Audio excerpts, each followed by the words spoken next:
इस वीडियो में हम पढ़ने वाले हैं इवैल्यूएशन रिगार्डिंग थियरी। जो थी इसके पहले वाले वीडियो में हमने रिगार्डिंग थियरी पढ़ लिया है। अभी हम पढ़ेंगे इवैल्यूएशन, और हम इवैल्यूएशन को लिमिटेशन भी बोल सकते हैं। ठीक है, अभी जो रिगार्डिंग थियरी हमने पढ़ा था कंपैरेटिव कॉस्ट एडवांटेज, उसका कुछ लिमिटेशन है जो हम पढ़ेंगे अभी। David Ricardo is credited with the explanations of the international trade in terms of comparative cost advantage. ठीक है, और he successfully prove the principle which guide the international trade. He could, through his celebrated examples of two countries, England and Portugal, and two commodity wine and cloth. तो हमने इसके जो theory में देखा था कि जो रिकार्डियन है, जो इकोनॉमिस्ट हैं, डेविड रिकार्डो, उन्होंने एक थियरी एक्सप्लेन की थी जिसमें बताया था कि जिसमें जिस कंट्री को कंपैरेटिव कॉस्ट एडवांटेज होगा, वो गुड्स क्या करेगी, वो प्रोड्यूस करेगी और एक्सपोर्ट करेगी। ठीक है, और जिसमें उसको कंपैरेटिव कॉस्ट एडवांटेज नहीं होगा, मतलब वो ज़्यादा कॉस्ट लगेगा, वो गुड्स क्या करेगी, वो इंपोर्ट करेगी, मतलब दूसरे कंट्री से अपने कंट्री में मंगाएगी। राइट, तो यही एग्जाम्पल हमने देखा था थियरी में इंग्लैंड और पोर्चुगल का, वाइन और क्लोथ का। ठीक है, बट इतना सारा मतलब उन्होंने एक प्रिंसिपल दिए, थियरी दिए इंटरनेशनल ट्रेड का और कंपैरेटिव कॉस्ट एडवांटेज का, फिर भी कुछ लिमिटेशन है इस थियरी में जो हम पढ़ेंगे। The theory it is argued is based on unrealistic assumption they are. ठीक है, ये जो रिकार्डियन थियरी है ना, वो अनरियलिस्टिक अजम्पशन पे बेस्ड है। ठीक है, फर्स्ट क्या हमने अजम्पशन पढ़ा था, उसमें क्या था, परफेक्ट कंपटीशन। तो बहुत सारे इकोनॉमिस्ट इसको क्रिटिसाइज करते हैं, बोलते हैं रियल वर्ल्ड में परफेक्ट कंपटीशन होना पॉसिबल नहीं है। राइट, क्योंकि कमोडिटी एंड फैक्टो मार्केट में इम्परफेक्शन होता है। अब परफेक्ट कंपटीशन क्या होता है? परफेक्ट कंपटीशन का मतलब यही होता है कि कोई प्रॉफिट नहीं होगी, कोई लॉस नहीं होगा। मतलब जितना प्रोड्यूसर गुड्स, जितना भी प्रोड्यूसर को कॉस्ट लगेगा गुड्स का, उतना ही उसे रेवेन्यू भी मिलेगा। राइट, मतलब कॉस्ट और रेवेन्यू क्या होता है, इक्वल होता है। किसमें? परफेक्ट कंपटीशन में। डिमांड सप्लाई क्या होता है, इक्वल होता है। किसमें? परफेक्ट कंपटीशन में। राइट, तो ऐसी चीज़ें होती हैं। बट रियल वर्ल्ड में परफेक्ट कंपटीशन नहीं चलता। क्यों? क्योंकि परफेक्ट कंपटीशन इसलिए नहीं चलता क्योंकि कमोडिटी एंड फैक्टर मार्केट क्या होती है, इनपरफेक्शन से होती है। क्योंकि कोई भी प्रोड्यूसर अगर गुड्स एंड सर्विसेज बनाएगा तो उससे प्रॉफिट चाहिए रहेगी। ठीक है, बिना प्रॉफिट के वो सप्लाई नहीं करेगा। ओके, तो ये जो उनकी अजम्पशन थे परफेक्ट कंपटीशन, ये क्या हो गया, इन सॉरी लिमिटेशन में आ गया। ठीक है, सेकंड लिमिटेशन क्या है? Two countries and two commodities. The theory is confined to the limited case of two countries and two communities. तो ये जो हमने assumption देखा था उसमें क्या था कि दो कंट्रीज़ है और दो कम्युनिटीज़ है। राइट, बट ये लिमिटेशन में आ गया। क्यों? क्योंकि कुछ इकोनॉमिस्ट कहते हैं कि ये जो थियोरी है वो लिमिटेड केस में हो गई है, इसमें सिर्फ दो कंट्रीज और दो कम्युनिटी के बारे में ही लिया लिया गया है। But whereas trade takes place between many countries and in a large number of commodities. But क्या हो रहा है कि अगर ये जो थियरी है बहुत सारी कंट्री के बीच में ट्रांजेक्शन होता है, मतलब एक्सपोर्ट इंपोर्ट होता है, तो बहुत सारी कमोडिटी आती, वैरायटी होती कमोडिटी की। राइट, इसलिए बोला ये जो उनका जम्पशन था कि दो ही कंट्री है, दो ही कमोडिटी है, वो क्या हो गया, लिमिटेशन में आ गया। क्योंकि हो सकता है कंट्री सिर्फ एक ही कंट्री से एक्सपोर्ट इंपोर्ट ना करे, वो बहुत सारे कंट्री से एक्सपोर्ट इंपोर्ट कर सकती है और बहुत सारी कमोडिटी का एक्सपोर्ट इंपोर्ट हो सकता है। राइट, इसलिए क्रिटिसाइज हो गया। सेकंड क्या है, जैसे कि हमने देखा था कि जो रिगार्डियन है, उन्होंने सिर्फ लेबर लेबर थियरी, मतलब लेबर फैक्टर्स ऑफ प्रोडक्शन लिया है, सिर्फ लेबर एज ए रिसोर्सेज लिया है और लेबर के बेस पे ही कंपेयर किया है कॉस्ट को। राइट, वो हमने थियरी में देखा था। तो इसलिए वो उनका जम्पशन जो था वो किस में आ गया, क्रिटिसिज्म में आ गया। क्या है? Labour theory of value, value of goods is expressed in terms of labor content.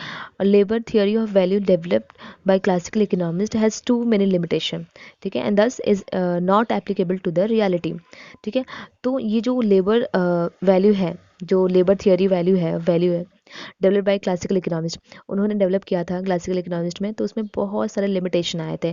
तो बट रियलिटी वर्ल्ड में ऐसा पॉसिबल नहीं है, क्योंकि और भी फैक्टर्स ऑफ प्रोडक्शन होते हैं। सिर्फ लेबर के बेस पे हम कंट्री में कंपेयर नहीं कर सकते हैं कि किसका गुड्स कितना महंगा है और कितना क्वालिटी है।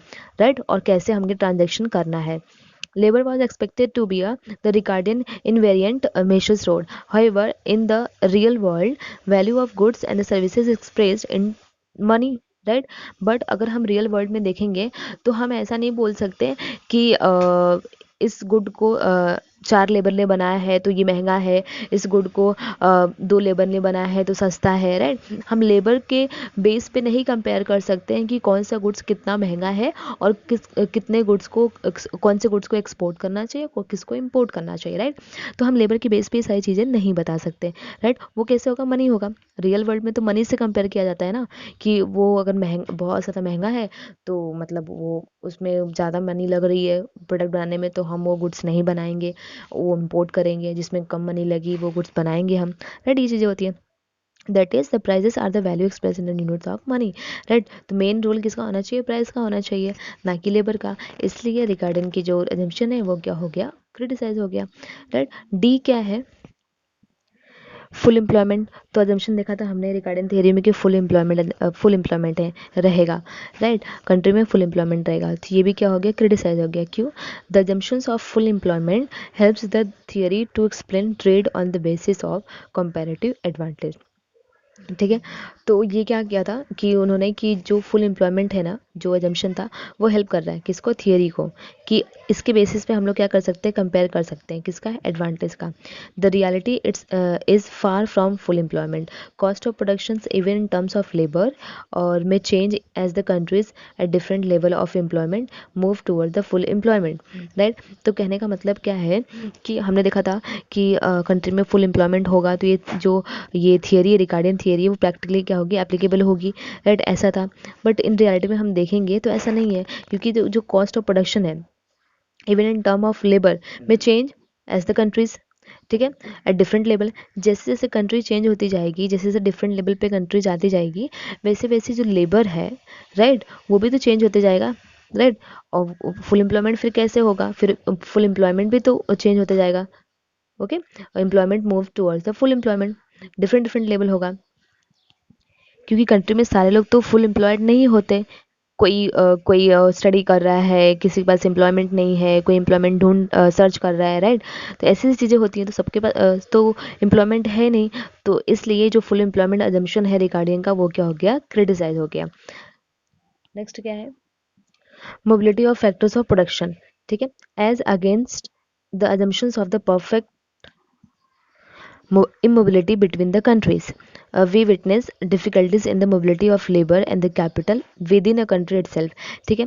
तो हमने अजम्पशन देखा था कि अजम्पशन क्या था रिगार्डिंग थियरी का कि जो फैक्टर्स ऑफ प्रोडक्शन है, राइट, वो ना दो कंट्री के बीच में मोबाइल नहीं करेंगे, right. E mobility between the countries, but with in the country क्या होगा, वो मोबाइल करेंगे, मतलब ट्रांसफर होंगे, राइट। जैसे कंट्री एक्स है और वाई है, ठीक है। तो एक्स वाई जो कंट्री है, इस कंट्री के लेबर इस कंट्री में नहीं जाएंगे और इस कंट्री के लेबर इस कंट्री में नहीं आएंगे, राइट। बट ये वाई कंट्री के जो लेबर है वो अपनी कंट्री में मोबाइल कर सकते हैं, इस कंपनी से उस कंपनी में, यहाँ वहाँ जा सकते हैं, राइट। बट इधर के लेबर इस कंट्री में जाएंगे और इस कंट्री के लेबर इस कंट्री में नहीं जाएंगे, राइट। तो ये चीज़ें हैं। तो यहाँ पे बोला है कि अगर एक लेबर दूसरे कंट्री में नहीं जा सकते और दूसरे कंट्री के लेबर इस कंट्री में नहीं आ सकते, तो ये डिफ़िकल्ट हो जाएगा कि वो अपने ही कंट्री में भी फिर मोबाइल नहीं कर पाएंगे, राइट। तो उन्होंने क्रिटिसाइज़ कर दिया, इन शॉर्ट बोला है कि अगर वो दो कंट्री में, मतलब एक कंट्री से दूसरे कंट्री में नहीं जा रहे हैं तो वो खुद की कंट्री में ही कैसे ट्रांसफ़र होंगे, राइट। तो ऐसा है। at the same time their mobility between the nations was never totally absent, ठीक है। तो अब अगर ऐसा नहीं होगा तो फिर वो नेशन में भी क्या करेंगे, मोबाइल नहीं हो पाएंगे, राइट, ट्रांसफ़र नहीं हो पाएंगे, ठीक है। इसलिए क्या हो गया, ये क्रिटिसिज्म में आ गया है। एब्सेंस ऑफ ट्रांसपोर्ट कॉस्ट, तो क्या बोला है, हमने देखा था कि नो ट्रांसपोर्ट कॉस्ट था कहाँ पे, अजम्पशन में। तो बोला है कि अगर ट्रांसपोर्ट कॉस्ट नहीं होंगे तो ये जो थियरी है रिगार्डियन मीनिंगलेस हो जाएगी। क्यों, क्योंकि जो रिगार्डियन है उन्होंने वो कंपेयर ही किसका कर रहे हैं, कॉस्ट एडवांटेज का, राइट। कि जिसमें जिसको ज़्यादा कॉस्ट रहेगा, मतलब एडवांटेज होगा, वो वही गुड्स बनाएगी, और जिसमें कम कॉस्ट एडवांटेज रहेगा वो गुड्स क्या करेगी, इम्पोर्ट करेगी। तो ये था। बट यहाँ पे अगर वो ट्रांसपोर्ट कॉस्ट नहीं ले रहे हैं तो फिर कैसे थियरी को कंपेयर करेंगे हम लोग, क्योंकि ये भी तो एक कॉस्ट है, उसको ऐड करना चाहिए गुड्स एंड सर्विसेज के प्राइस में, तो पता चलेगा कि कितना कॉस्ट लग रहा है उनको, कितना नहीं लग रहा है, राइट। बट रिगार्डिंग ने ये ट्रांसपोर्ट कॉस्ट नहीं लिया है, इग्नोर किया है, राइट। इसलिए क्या हो गया है, क्रिटिसाइज हो गया है, ठीक है। सेकंड क्या है, सेकंड क्या है, स्टैटिक थियरी। अब स्टैटिक थियरी क्या कहती है, the comparative advantage theory is based on constant return to skill. ठीक है, further the cost remain the same as there is no change in technology. ठीक है, क्या बोला है कि हमने देखा था अजम्पशन में कि कांस्टेंट रिटर्न टू स्केल होना चाहिए। अब कांस्टेंट रिटर्न टू स्केल का मतलब क्या होता है, जितना हमारा फैक्टर्स ऑफ प्रोडक्शन बढ़ेगा उतना ही हमारा आउटपुट भी बढ़ेगा। ठीक है, जितना हमारा फैक्टर्स ऑफ प्रोडक्शन बढ़ेगा उतना आउटपुट बढ़ेगा। सपोज हमने एक लेबर यूज़ किया तो हमारा आउटपुट है एक, राइट। हमने दो लेबर यूज़ किया तो हमारा आउटपुट होगा दो। ये क्या होता है, कांस्टेंट रिटर्न्स टू स्केल होता है। ठीक है, further the cost remains the same.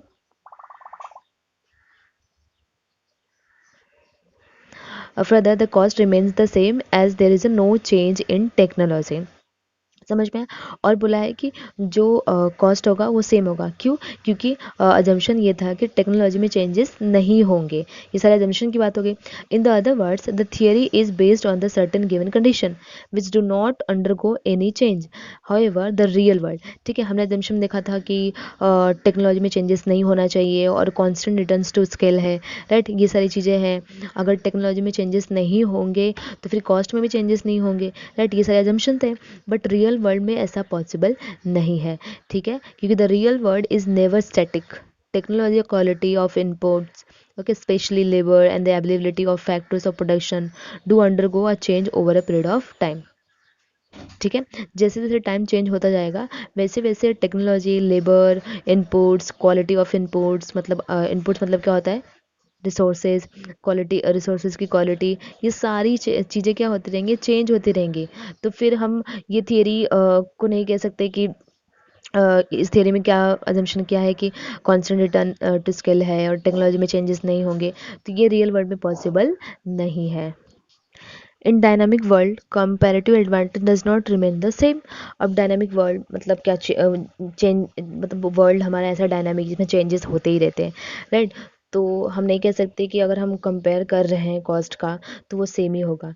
ठीक है, quantitative and qualitative changes in inputs makes the comparative advantage a dynamic one.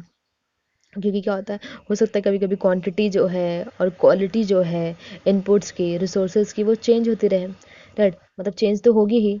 ठीक है, अगर जितने ज़्यादा इसमें चेंजेस होंगे तो कंपेरेटिव कॉस्ट जो एडवांटेज है उसमें भी चेंजेस होंगे। तो सीधी सी बात है, इनपुट्स चेंज हो रहे हैं, लेबर चेंज हो रहे हैं, तो आउटपुट भी तो चेंज ही होंगे।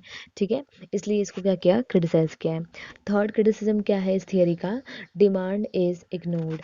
ठीक है, तो हमने देखा था कि इसमें जो रिकार्डियन थियरी है जिन्होंने कंपेयर किया है कंपेरेटिव कॉस्ट एडवांटेज का, उसमें उन्होंने कहीं भी डिमांड की बात नहीं की है, राइट। डिमांड को टोटली क्या किया है, इग्नोर किया है। क्योंकि ये मतलब क्लासिकल थियरी है, मतलब ट्रेडिशनल थियरी है ये, तो उस समय डिमांड का उतना कुछ था भी नहीं, राइट। इसलिए उन्होंने उस इग्नोर कर दिया है थियरी में। Basically the Ricardian theory concentrates on the supply of goods. तो रिकार्डियन थियरी ने सिर्फ और सिर्फ किस पे कॉन्सेंट्रेट किया है, सप्लाई ऑफ गुड्स, मतलब कितना एक्सपोर्ट होगा, कौन सा हम एक्सपोर्ट करेंगे, कौन सा इम्पोर्ट करेंगे। सिर्फ सप्लाई ऑफ गुड्स पे हम रिकार्डियन ने क्या किया है, कॉन्सेंट्रेट किया है। उन्होंने ये नहीं देखा है कि डिमांड भी होगी कि नहीं होगी दूसरे कंट्री में, right. Each country specializes in the productions of commodity based on its comparative advantage. The theory explains international trade in terms of supply and takes demand for granted. Right, उन्होंने ये जो थियरी है basically किस पे concentrate करी, सिर्फ supply of goods, कि इस कंट्री से उस कंट्री पे सप्लाई हो रहा है, राइट। बट उन्होंने डिमांड फैक्टर को टोटली क्या किया है, इग्नोर किया है, इसलिए क्रिटिसाइज हो गई है उनकी थियरी, राइट। फोर्थ क्या है, कंप्लीट स्पेशलाइजेशन। तो क्या बोला है, the comparative advantage theory comes to an implicit conclusion of the complete specialisation. तो इसमें रिगार्डिंग थियरी में हमने देखा था कि एग्जांपल क्या था, इंग्लैंड का और पोर्चुगल का। तो हमने सॉल्व किया था टेबल, उसमें देखा था हमने कि इंग्लैंड किस पे स्पेशलाइज है, क्लोथ बनाने में, और पोर्चुगल किस में था, वाइन बनाने में। बट इन रियल वर्ल्ड ऐसा पॉसिबल नहीं है। ऐसा नहीं कह सकते हम लोगों की इंग्लैंड सिर्फ क्लोथ बनाने में ही स्पेशलाइज है, और ऐसा भी नहीं कह सकते हम लोग कि पोर्चुगल सिर्फ वाइन बनाने में ही स्पेशलाइज है। ठीक है, इसलिए इनकी थियरी क्या हो गई है, क्रिटिसाइज हो गई है, क्योंकि कंप्लीट स्पेशलाइजेशन दिखाया है। तो हो सकता है कि इंग्लैंड भी क्लोथ बना सकता है और वाइन बना सकता है, दोनों में स्पेशलाइज है, right. Such complete specialization is unrealistic even in the two countries and two community model, right? It is possible only if two countries happen to be almost identical in size and demand, right? तो कह रहे हैं कि ये तभी possible है अगर दोनों कंट्री की साइज़ मतलब पॉपुलेशन क्या है सेम है, और दोनों कंट्री में डिमांड भी क्या है सेम है, राइट, आइडेंटिकल है, मतलब सारी चीज़ें क्या है दोनों कंट्री की सेम है, तो ही स्पेशलाइजेशन होगा, नहीं तो नहीं होगा, राइट। तो इसलिए ये क्या किया है, क्रिटिसाइज कर दिया है। फिफ्थ क्या है, हमने देखा था कि रिगार्डियन थियरी ने रिगार्डियन थियरी के अजम्पशन में क्या था कि फ्री ट्रेड था, मतलब दोनों कंट्री, जो कंट्री ए और कंट्री बी थी, राइट, दोनों कंट्री के बीच में क्या होना चाहिए, जो भी एक्सपोर्ट इंपोर्ट हो रहा है वो फ्रीली हो रहा है, कोई रिस्ट्रिक्शन नहीं था, फ्री ट्रेड था, राइट। इसलिए इस चीज़ को क्या कर दिया, क्रिटिसाइज कर दिया। उनका कहना है, बहुत सारे इकोनॉमिस्ट का कहना है रिगार्डिंग थियरी को लेके कि ये पॉसिबल ही नहीं है कि दो कंट्री में कोई भी रिस्ट्रिक्शन ना हो, राइट, जो मूवमेंट हो रहा है गुड्स एंड सर्विसेज का उसमें कोई भी रिस्ट्रिक्शन ना हो, ये पॉसिबल नहीं है। कुछ तो इम्पोर्ट ड्यूटी लगती ही है, फ्री में सारा एक्सपोर्ट इम्पोर्ट नहीं होता, इसलिए ये थियरी क्या हो गई, क्रिटिसाइज हो गई है। ओके, क्या बोला है देखो, it is unrealistic to assume not to have any restrictions on trade. Okay, the real world witnesses lot of tariff and non tariff barriers on the international trade. तो उनका कहना है, जैसे कि एक रिगार्डियन क्लासिकल इकोनॉमिस्ट थे तो उनके हिसाब से थियरी फिट थी, बट अभी जैसे जैसे इकोनॉमिक मॉडर्न होती जा रही है, अब हम ऐसा नहीं कह सकते हैं कि कंट्रीज़ के बीच में रिस्ट्रिक्शन नहीं है, कंट्रीज़ के बीच में रिस्ट्रिक्शन है, जो भी एक्सपोर्ट इम्पोर्ट होता है उस पर टैरिफ और नॉन टैरिफ बैरियर्स लगते ही हैं, बट रिगार्डियन ने अपनी थियरी में इसकी कोई बात नहीं की है, इसलिए थियरी क्या हो गई है, क्रिटिसाइज हो गई है। समझ में आया। और जो पुअर कंट्री होती है ना उसको बहुत डिफिकल्टीज होती है, राइट, कंपेयर करने का, क्या, कॉस्ट एडवांटेज, क्यों, क्योंकि advantage in the production of the labour intensive community due to the protectionist policy, क्योंकि जो डेवलप कंट्री होती है वो कौन सा पॉलिसी अप्लाई करती है, protectionist policy, to the protection followed by the develop country, इसकी वजह से वो एक्सपोर्ट इंपोर्ट नहीं कर पाते, तो फिर कंपेयर कैसे कर पाएगी पुअर कंट्री, उसको कॉस्ट एडवांटेज कैसे होगा, ठीक है, इसलिए क्या हो गई है, क्रिटिसाइज हो गई है। लास्ट वन क्या है, Ricardian theory is not applicable to the developing countries, right. तो सीधी सी बात है, जो रिकार्डियन थियरी है वो डेवलपिंग कंट्री के लिए एप्लीकेबल नहीं है, क्योंकि डेवलपिंग कंट्री हो सकता है कि वो किसी चीज़ में स्पेशलाइज ना हो, राइट। तो as this countries are now here near full employment, ठीक है, their market are full of imperfections but they are in the process of change in the quality of their labour force, okay, quality of the capital, technology, tapping of new resource etcetera, ठीक है। तो क्या बोल रहे हैं कि ये जो डेवलपिंग कंट्री होती है वो क्या होती है, इनपरफेक्शन मार्केट होती है, उसमें फुल एम्प्लॉयमेंट तो होता ही नहीं है, क्योंकि वो क्या है, डेवलपिंग कंट्री है, और ज़्यादा से ज़्यादा टाइम उनका किस में जाता है कि लेबर फोर्स को कैसे चेंज करना है, क्वांटिटी कितनी होनी चाहिए, कैपिटल की, टेक्नोलॉजी क्या करना है, ओके, नए नए रिसोर्सेज लाने हैं, इस पे ज़्यादा काम चलता है डेवलपिंग कंट्री का। तो वो कंपेयर ही कैसे करेंगे दूसरे कंट्री के साथ कि कितना उसको एडवांटेज है कितना नहीं है। तो इन शॉर्ट कहने का मतलब है कि जो रिगार्डियन थियरी है वो डेवलपिंग कंट्री के लिए एप्लीकेबल नहीं होती है, इसलिए क्या हो गया, क्रिटिसाइज किया गया उनका थियरी, ठीक है। In other words, developing countries exhibit all the characteristic of the dynamic economy, right? This is evident from the fact that composition of the foreign trade of the developing countries has undergo a lot of changes in the recent decades, right? क्योंकि जो developing country है, right, evident है, proof है कि उसमें बहुत सारे changes होते रहते हैं, बहुत सारे चेंजेस होते रहते हैं, तो पॉसिबल ही नहीं होता है कंपेयर करना कॉस्ट एडवांटेज, राइट। तो ये सारे क्रिटिसिज्म थे रिगार्डियन थियरी के, आई होप समझा होगा। Thank you so much.